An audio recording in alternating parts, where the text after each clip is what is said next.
original. Since I starting on these bitches and What up, everybody? It's your girl Adaloso, just in case you didn't know. So, What's good, everybody? What's good? It's your boy DJ SJ614, and we are The New York Dose. And our guest for today is Hey guys, I'm Nene.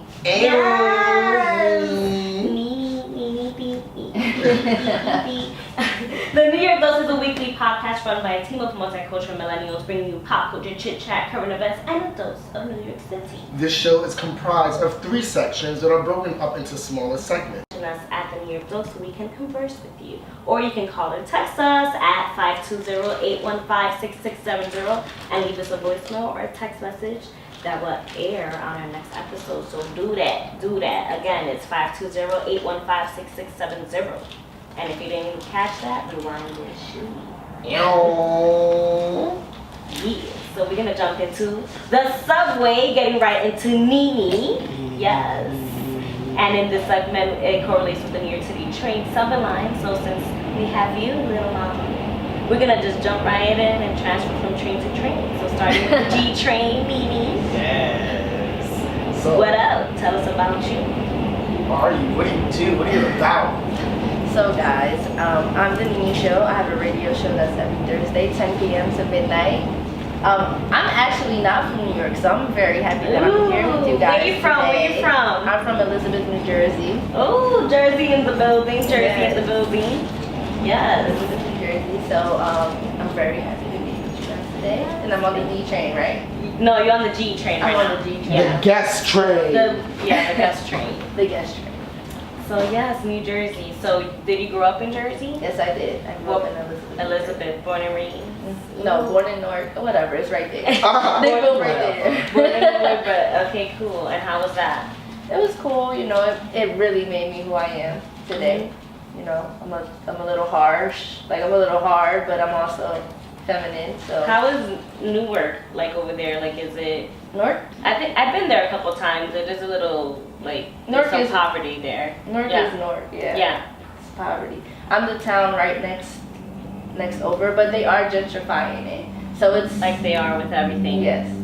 So I mean, it's getting better, I would say, because there is a lot of things in Newark that Right. shouldn't be there, point blank. Right. So yeah.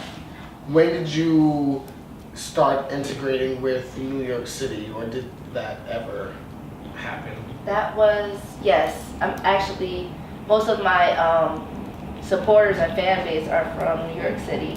And that happened Because we out here, we loyal. Y'all loyal. No, y'all hold me down for real. Yeah. Because I feel like New Jersey, it took a while for them to get on the creative train. Okay. When I first started, because I started a couple years ago. Right. So it took them a little while to like accept me and stuff. When New York, you know, everybody's already creative and they're already like doing stuff, and yeah, so they're on board now, but I fuck with my New York. That's right, Yeah, that's you know? right. Yeah. Now, you said fans, you mentioned creativity. Mhm. What exactly do you do, Nene? Okay, so what I do is I'm a media personality. I'm a content creator, and I could keep going on and on because I keep putting it on my Well, we want to resume. hear it. We want to hear it. We So- want to hear everything. Right. So like I'm a producer. I can produce other shows, and I have produced other shows. So I started off with a talk show, a sit-down talk show with cameras and stuff like that. That's like my dream. I want to have a show like Ellen. Yes. Right? Love me Love some it. Ellen. And then I transferred into radio, which I'm about to be doing radio for like a year. Yes. Now I'm starting to work on a scripted show. Yeah, it's cool. Like I'm really excited. So like I could direct, I could produce. And now we're doing script writing. 'Cause Mhm. That's hard. Yeah. All right. He knows about that. He I was did not in know theater. it was hard. All right. It's like, I always compare it to, I mean, I will never know the feeling, but I always compare it to like giving birth, like mentally. What? Because it is just so, it's so draining when Oh, you yes. just like pour, like you could spend like hours on like a page. Yes. And you are mentally just exhausted by the Yes. end of it. So I definitely get it. I But had it's to worth take it. a break. I had to take like a 2-week break because Yeah. it's so much creativity, especially when you're writing for different characters Yeah. and you're making different characters up and shit like that. Yeah, you Okay. can curse. Oh, so First time in the New York Dose, motherfucker. So yeah, that's what I'm into right now. I love it. And I mean, I'm into everything. I'll try everything once. So like, I kind of want to start making club songs. I don't know if you guys ever made ever heard of New Jersey club music? Yes. Of course. I want to start.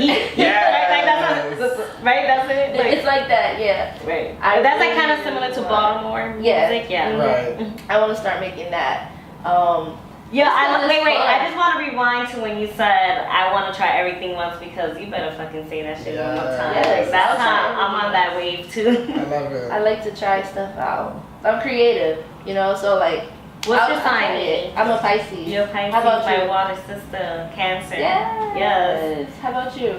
I'm a Gemini. Unfortunately. Gemini's though. I love Gemini's. Just not in relationships. I feel you. As people, yes. We're live. Word. So what was so you said that you first started out doing the TV show. Yes. Right?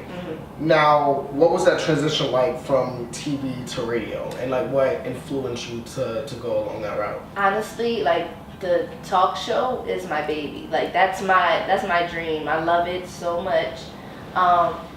It came to a point that the production company that I was working with, they got so busy that they couldn't put the same amount of time into it. So we had to kind of like part ways. Right. And then it was hard for me to like trust anybody else's relationship stuff. Yes. Me That's- too.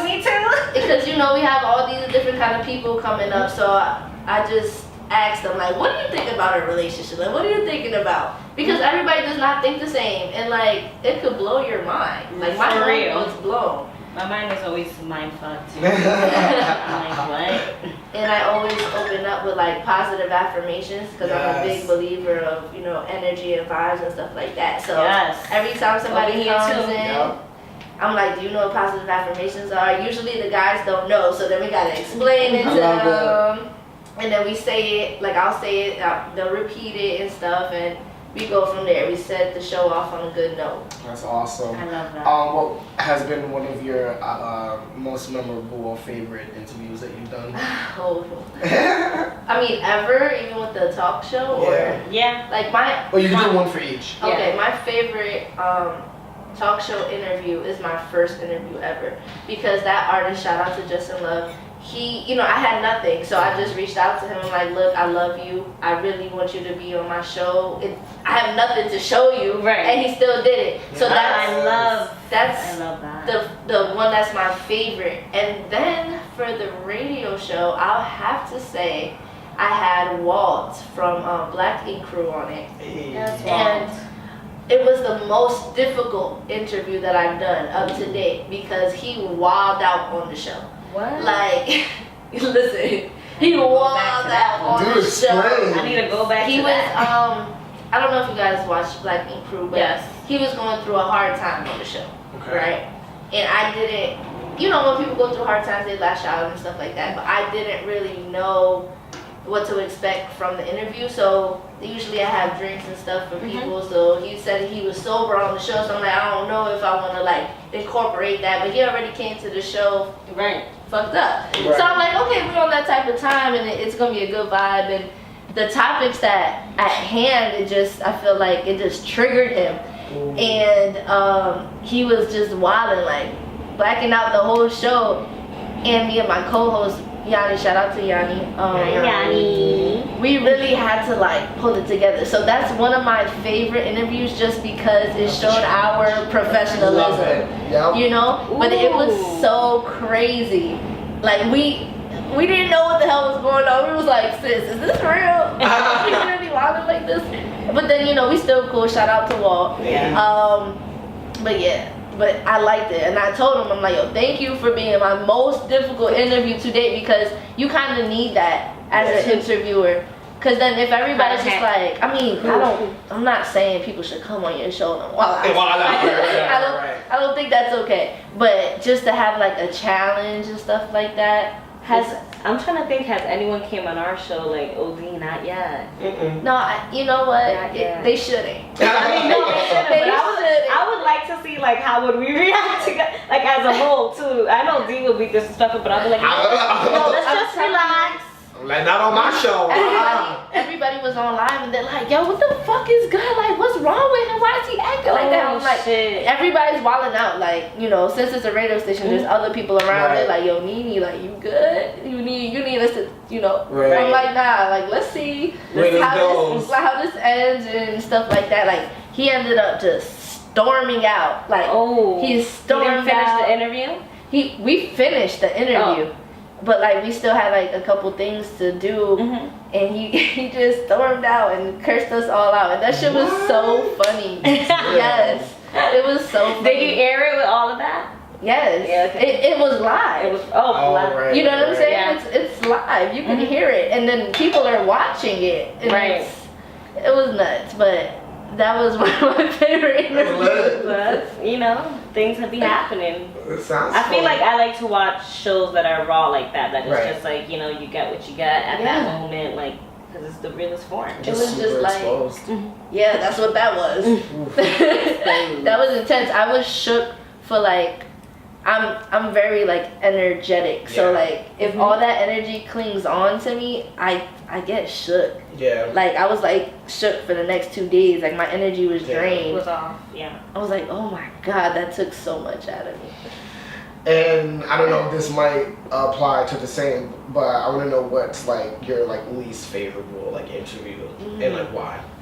Damn, I don't think I have a least favorite interview. There's some interviews that are, I guess, I don't want to. Or what makes a lackluster interview? For Okay, a lackluster interview is just kind of like the person that I'm interviewing doesn't engage as much. Yes. Because when I interview somebody, I'm talking about just regular shit. Right. You know what I'm saying? So if you can't even talk to me about with the regular conversation, then you know it's something that you have to do. You have to get media training, especially if you're an artist or a personality or something like that.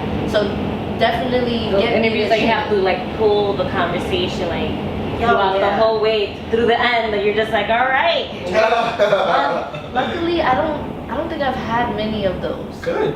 You know, I can't recall any of them right now, but I do remember that there was this one guest, Mir Fontaine. He's an artist from Jersey. I like him a lot, and his demeanor is so like shut off, and he'll very come. reserved. Yes. Yeah. Or like it looks like if you was to try to book him for your show, it looks like he's not going to talk. You know what I'm saying? It's just like, damn, I just gotta be here because I need it for press and shit like that.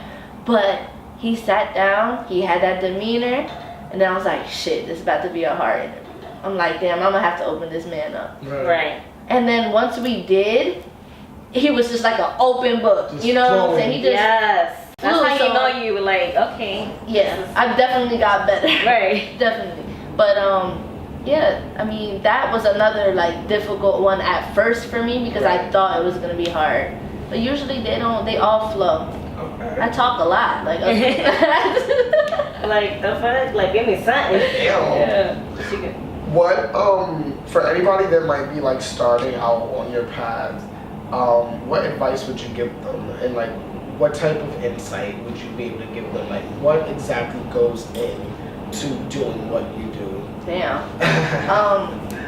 So I would say if you have an idea and you want to do it, you should start it. You should do research on what you want to do. So the way I really started is I always shout them out. Janae Raquel. I used to like stand for her. This is when Instagram was like brand new, and I guess YouTube was brand new, or it was new to me. And this girl, she was like a blogger, and she was so cute, and she was like, she wasn't doing what I was doing, but she was doing different stuff. And I'm like, damn, I want to do that, but different. So she put that in my head. So it really like, you have to admire someone, I guess. Yeah. You see somebody like, damn, I want to do that, but kind of different. Right. Do your research, and then try to figure out who you are, because you can't do something that somebody else does. Right. You just gotta do it the way you want to do it. Original self to do it. And let me tell you guys,